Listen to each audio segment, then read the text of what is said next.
Hey, I want to welcome all of you here today at our Woodbury campus. Those watching in Eagan, Cottage Grove, and Hastings, so glad that you are here today. I would just want to jump right in, so I want to invite you to open up a Bible or a Bible app to Matthew chapter 5. Matthew chapter 5. We're going to be there today. So one of the things that I want to do as part of our message today is just sort of open up with a bit of confession here. And I'm going to confess something I have never confessed before, but to start off, I just want to confess the good stuff. I'm so excited about the rebranding process that we've been involved in over the last couple years here, where we've sort of unearthed and developed a new logo for this place. The process was rigorous, and it was the most difficult part was our senior pastor, Phil, was constantly trying to make our new logo a bass, which was like trying to get him back on track. But what we came up with is what you received when you came in or when you go out today is the new logo. There's a car decal that we're handing out that represents our new logo about Jesus and people. And so the up arrow sort of reminds us that we need to bring people to Jesus. And then the down arrow represents the idea that we want to bring Jesus to people. And so we wanted to keep these two ideas in front of us, that it's all about Jesus and people. That's the new logo. Now, the old logo is where I sort of have to confess something to you, which is this, that I have been sort of bothered by this particular logo. Some of you remember this logo. It was a broken halo. I saw as we were coming in today, you have this on your car. Some of you love this logo, the no perfect people allowed concept. You've even tattooed it on your body. And so this is my frustration. And just so you know, we're having tattoo removals after the service if you will need that. But this has been my frustration. I get the concept behind it. No perfect people allowed. That God loves you where you are. But a couple years ago, I ran across a statement of Jesus in the Bible that contradicts that. In fact, this is the point of frustration and confusion for me, because at Crossroads we were saying no perfect people allowed, but then in Matthew 5 verse 48 Jesus says, but you are to be what? Perfect. Even as your Father in heaven is perfect. And you thought your parents had unrealistic expectations of you. Right? Crossroads logo is no perfect people allowed. And here I come across this verse where it says, you are to be perfect. And I'm like, what do I do with this? Should I tell Phil? What was, like, this is not good, right? So on my own, I sort of started digging around to try to understand what Jesus was really talking about here. And what I found is so incredibly cool. You see, the word that Jesus uses here for perfect is actually the word in Greek, teleos. Say teleos. Teleos, right. Teleos in the Greek, that's sort of where we get our English word telescope. And this word telescope and teleos come from sort of the same root, tel, which means to sort of find the end or reach the aim or point or final purpose of something. And so just like a telescope doesn't reach its final or ultimate purpose, its full capacity, until it is extended or stretched, Jesus is telling us that the exact same thing is true for us as well. That there is an ultimate aim for us. There is a person that God desires us to be. There is a person that God has designed us to be. But in order for us to reach our complete capacity, our maximum strength in this life, our full potential, just like this telescope, for us to do that, we've got to be stretched. We've got to be stretched. And what Jesus tells us today about how we are going to be stretched is going to hurt a lot. In fact, what he tells us today that we should do, or rather what we should quit doing, is going to be incredibly painful for so many of us here. It's going to hurt a lot. But we have to do it. We have to go through it in order to become the person that God has designed us to be. And so to see what he's talking about, when he talks about this painful stretching, he begins to explore it in verse 38. So Matthew chapter 5, verse 38, he starts to tell us about this painful stretching process and what it will look like in our life. Verse 38 says this: "You have heard the law that says the punishment must match the injury." And you've probably heard this phrase before. "An eye for an eye and a tooth for a tooth." He says, "You have heard it said this, but I say to you," he's given something new here, "but I say to you, do not resist an evil person. In fact, if someone slaps you on the right cheek, offer the other cheek also." And just to be clear, he's talking about face cheeks, not butt cheeks. Because some of you were wondering, I can see it on your face, right? Verse 40, he says, "If you are sued in court and your shirt is taken from you, give your coat too. If a soldier demands that you carry his gear for a mile, carry it 2 miles. Now, I read this sort of thing, and I begin to wonder when I see this kind of standard and high bar that Jesus proclaims. I read it, and I'm like, I'm done. I'm done with this. I can't do this. I'm out, because if someone slaps me in the face, or if someone steals my coat or my shirt or forces me to go somewhere I don't want to go, the reality is it's going to get really ugly really quick. In fact, it's going to be on like Donkey Kong, okay? Actually, in thinking about this passage, I'll never forget the moment that I realized how retaliation really works in my life. I'll never forget how I realized how strong the desire is within me to settle the score with someone who offends me. How easy it is for me to want to get even with someone else. I'll never forget the moment when I realized that. It was about 20 years ago, and I was a youth pastor at the time, and it was following church one Sunday morning. My practice in those days was to, after the service, load up my car with as many kids as I could legally and head out to a fast food restaurant to eat and hang out with them. And so this particular day, we decided to go to Wendy's, and as I was pulling into to park, the place was absolutely packed. Car to car. Every single spot was taken except for one space where a guy had double parked, and he was taking up about 8 inches of the empty space beside him.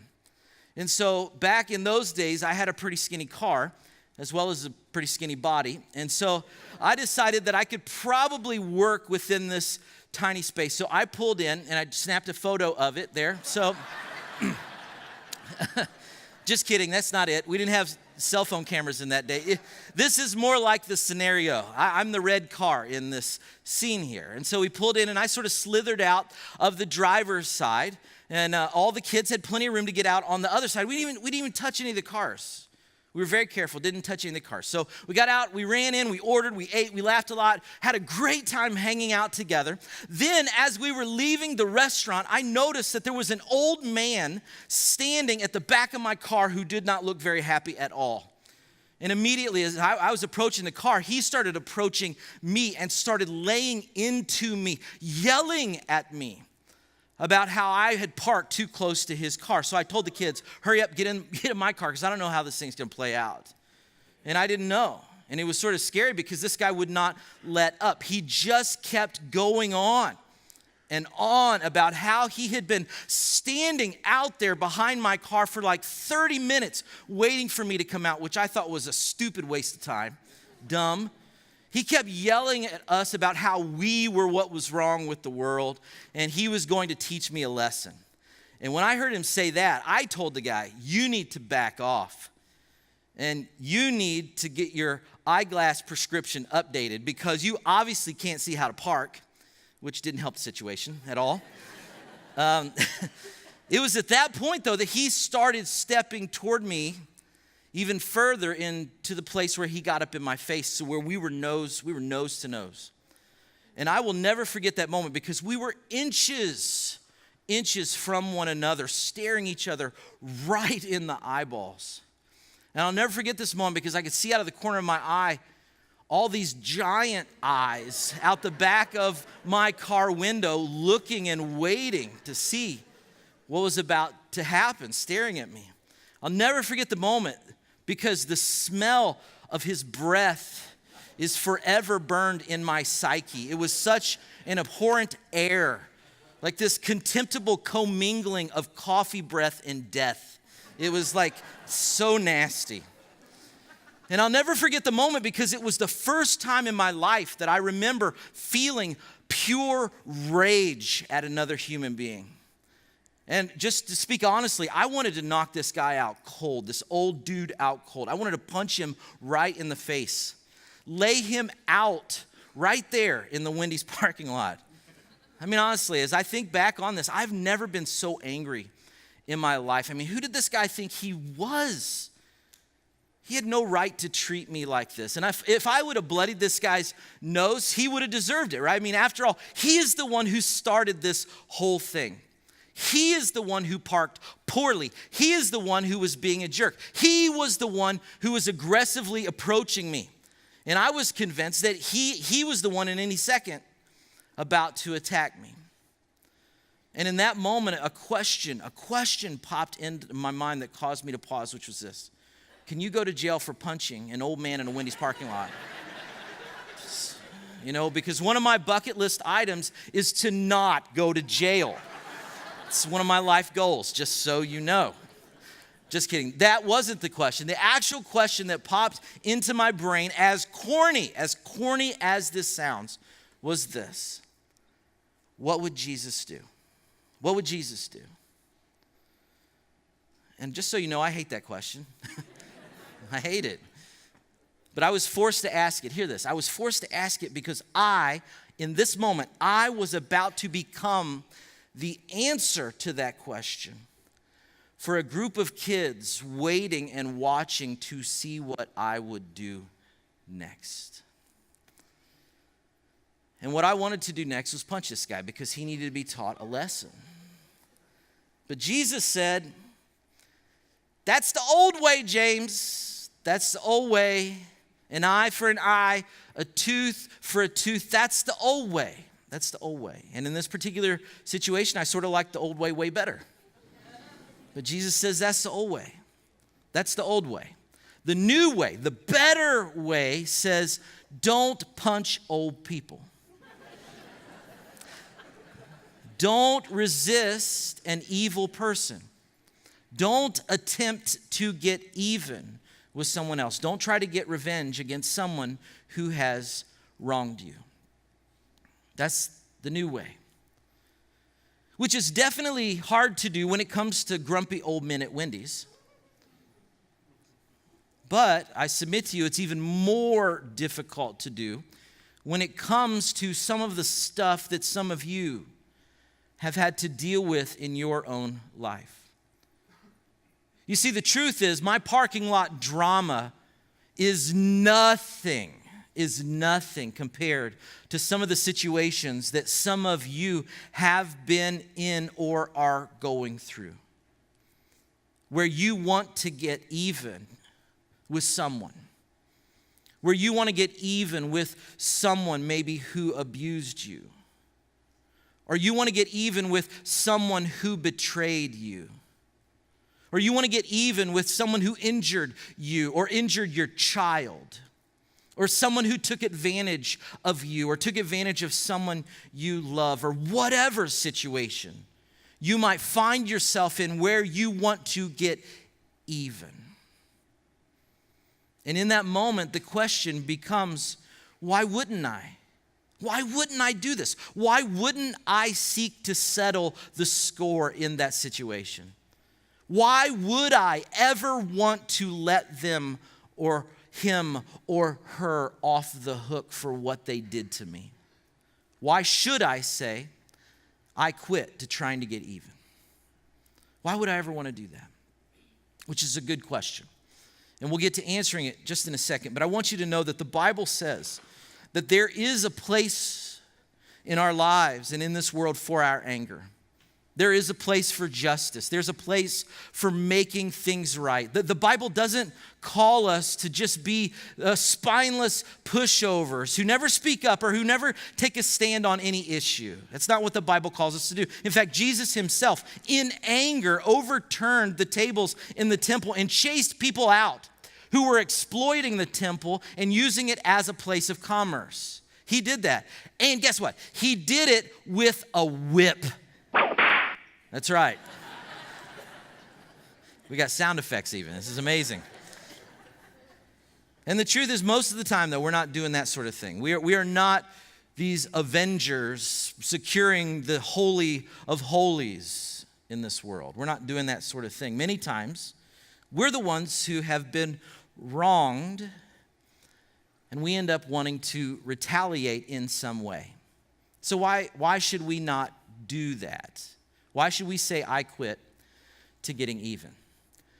Well, I want to give you two reasons. Two reasons from the text, two reasons from the statement, the teaching that Jesus gives for why we shouldn't do that. And I want to give you these reasons in two words. And if you don't write anything down today, I would encourage you to write these two words down because they explain what Jesus is trying to tell us here about getting even. And the two words are this, that we should quit trying to get even for our protection and as a picture. Protection and picture. Protection and picture. The first reason we should say, I quit to revenge, to trying to get even, is for our protection. For our protection. Now, think about this. At Wendy's, what would have happened if I would have punched that old dude in the head? If we would have gotten in a fight that day, would that have solved anything? Would he have learned his lesson? Would he have been kind and compassionate all of a sudden and said to me, thank you. Thank you, young Pastor James, for using your fists of fury to knock some sense into me. Is that what would have happened? No way, no way. Man, this thing would have escalated exponentially.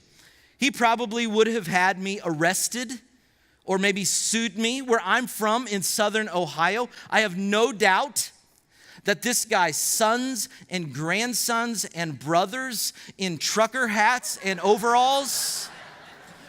Why are you laughing? This is a picture from my last family reunion. It sort of hurts. It sort of hurts. That his family would have shown up at my house ready to rumble. I mean, it would have escalated. Because trying to get even never solves or resolves things. In fact, it almost always escalates the situation, which is why Jesus mentions that phrase, an eye for an eye and a tooth for a tooth. Now, you've probably heard that. Like I said, you've probably heard that phrase before, but it comes from the Bible. In fact, it's a phrase that's part of a larger law in Exodus 21 called the law of retribution. The law of retribution. It's an Old Testament law, which is why he says, you have heard it said, because they had heard it said. They'd heard it read and said and taught in the synagogues. That they would have been familiar with the law of retribution because it was this specific law that pointed to a limit of the escalation of retribution so that punishment, whatever it was going to be, would mirror or match the crime. The only problem is with the law of retribution, human nature being what it is that it didn't work. It didn't work. Because people don't just get even. All of us, we usually get even plus a little bit more. No one ever only gets even. We get even and then we add a little bit extra for good measure or for pain and suffering. You hit me, I'm going to beat the crap out of you. You steal my client, I'm going to sabotage your next business deal. You say something bad about me, I'm going to post a really unflattering photo of you on Facebook. Right? I mean, the law of retribution, it's really good in theory, conceptually, but in reality, it just didn't work. Because what started out as a law to ensure fairness and to ensure a stoppage for all sorts of opportunities for revenge didn't end up that way. And that's what Jesus is trying to tell us here. is that all of us, you, me, all of us, we are all susceptible to the dark side of retribution. In fact, this sort of one-upping, getting even type of thing is what breaks families apart. And many of you know that firsthand, because every Thanksgiving or every Easter, every Christmas, there's always someone missing because they're not coming anymore. Or there's always something left unsaid. And so this undercurrent of tension exists that no one wants to deal with directly. It's the type of thing that breaks families apart. This underbelly of retaliation is the sort of thing that divides neighbors and causes lawsuits. It's the sort of thing that leads to turf wars and murders. It's why certain schools and certain cities aren't safe. It's why every night on television we see people firing weapons and lobbing literal and verbal bombs at each other.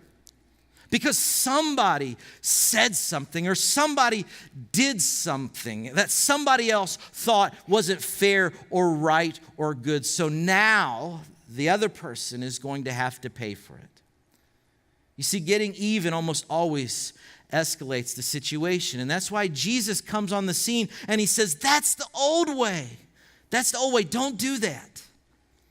Don't try to get even with someone who has injured you. Don't try to one-up or settle the score with them. Don't do it for your own protection. Because there's something else I want you to do. In fact, there's another way to handle this kind of situation. Let me show you a new way, Jesus says. Let me show you a different way. Let me show you a better way. And Jesus says, here's what that way looks like. Look at verse 43. He says, you have heard it said, you have heard the law that says, love your neighbor and hate your enemy. Now, where Jesus is going here, he's not talking about the government and how it should respond to enemies of the state in war as a nation or government. Jesus isn't talking about matters at a national level. He's talking about what he always talks about, which is the heart and how we handle personal relationships with people with whom we have significant conflict. He's about to dive directly into the heart. And he says, you've heard the law that says, love your neighbor and hate your enemy. And here's the new way, he says, but instead I say, and this is as radical then as it is today, love your enemies. He's saying, don't try to get even.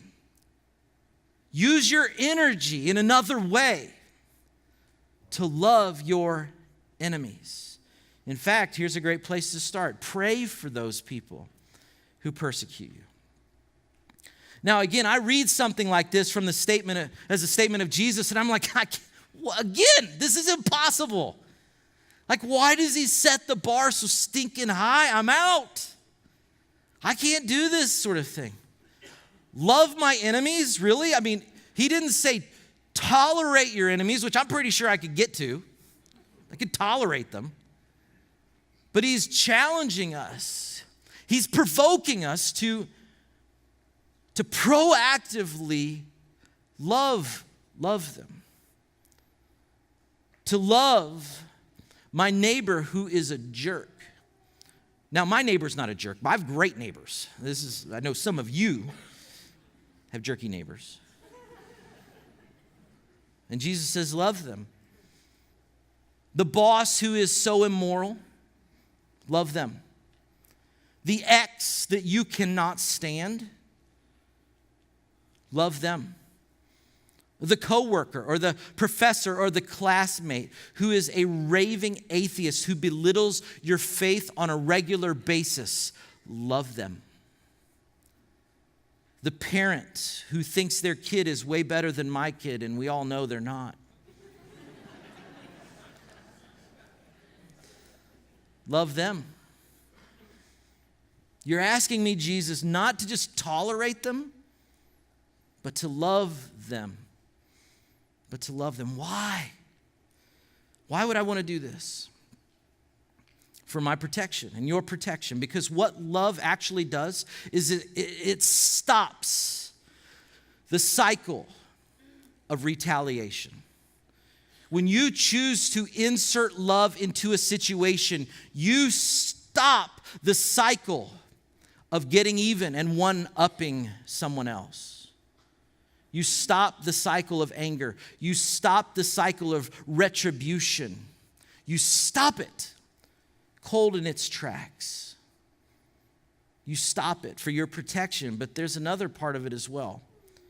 And this may be more important than that. When you love your enemies, what you do, and here's our second word, you give people a picture of God.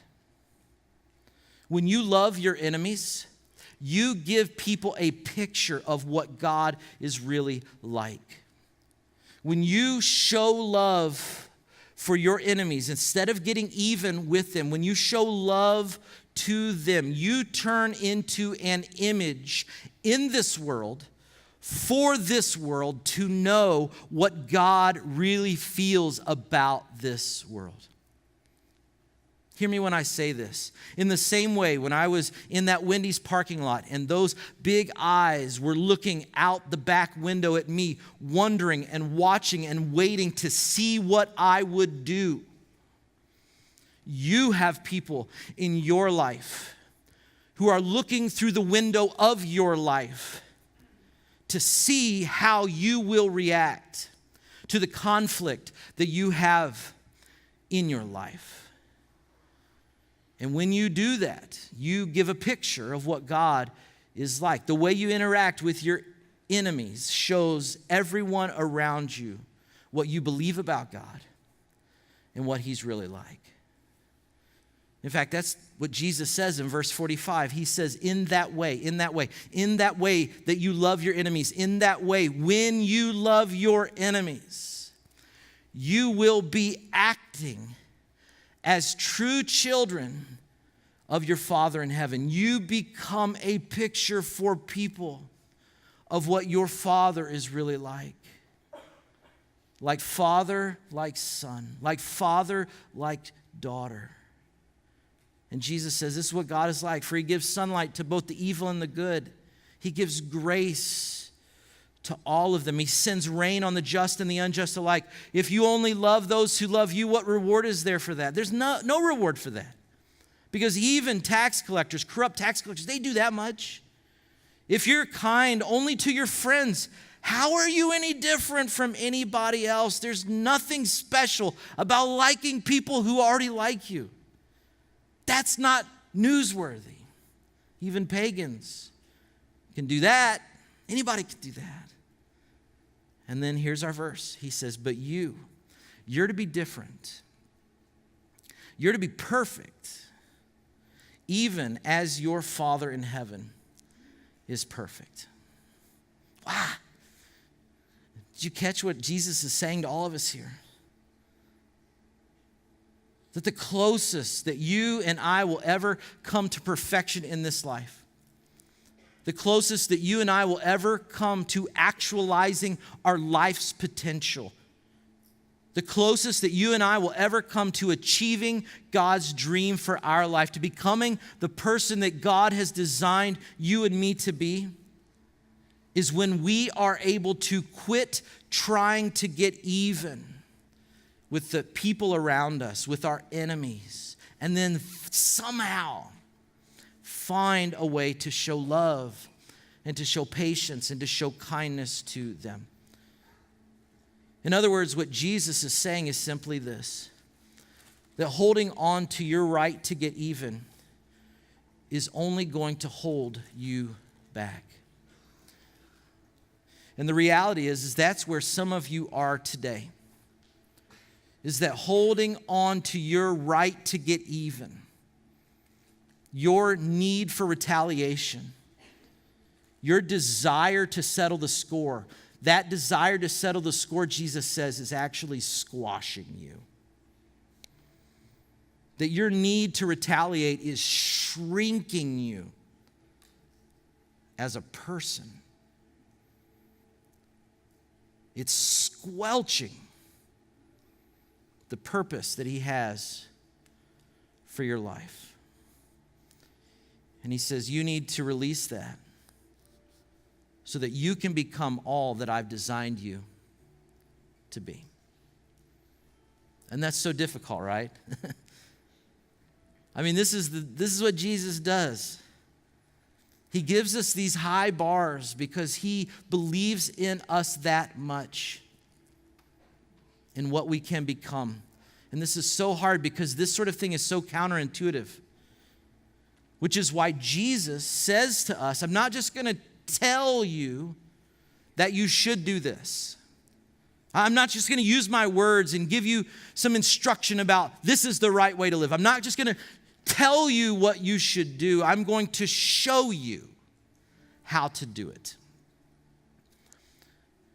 And this Romans chapter 5 verse 11 describes what Jesus did. Even when we were enemies of God, Jesus made peace with us when he died for us.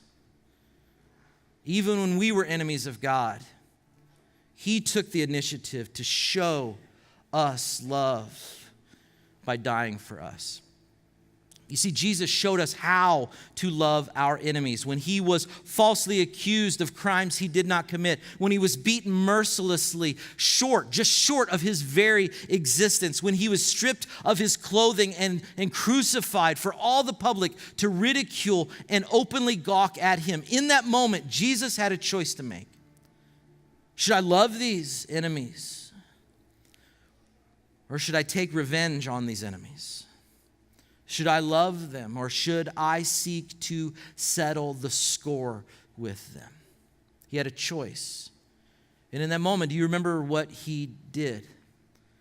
While he was hanging on the cross for the sins of those who put him there, do you remember what he said? He said, Father, what? Father, forgive them. Father, forgive them, for they don't know what they are doing. And what I want to submit to you today is that for some of you, what Jesus did is what you need to do as well. To those individuals to whom you have been trying to get even, or that you've been holding a grudge against, or you're seeking to retaliate against, you need to do what Jesus did. Father, forgive them. To say to them, I forgive you. I forgive you. I forgive you. I forgive you. I forgive you. I forgive you. You see, he wanted us to keep that in our mind, so much so that he asked us to, on a regular basis, remember what he did. And we do that through a meal, through this moment called communion. And we're going to participate at all of our campuses in this together.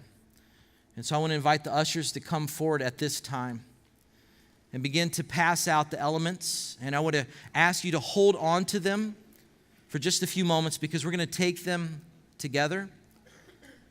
But as they're being passed and as you're holding on to the elements, I want you to answer the question as you think about those in your life with whom you want to get even, to ask the question, what would Jesus do? What would Jesus do? And to answer that question, what would Jesus do? We want to take a few minutes to remember and to reflect on what Jesus actually did.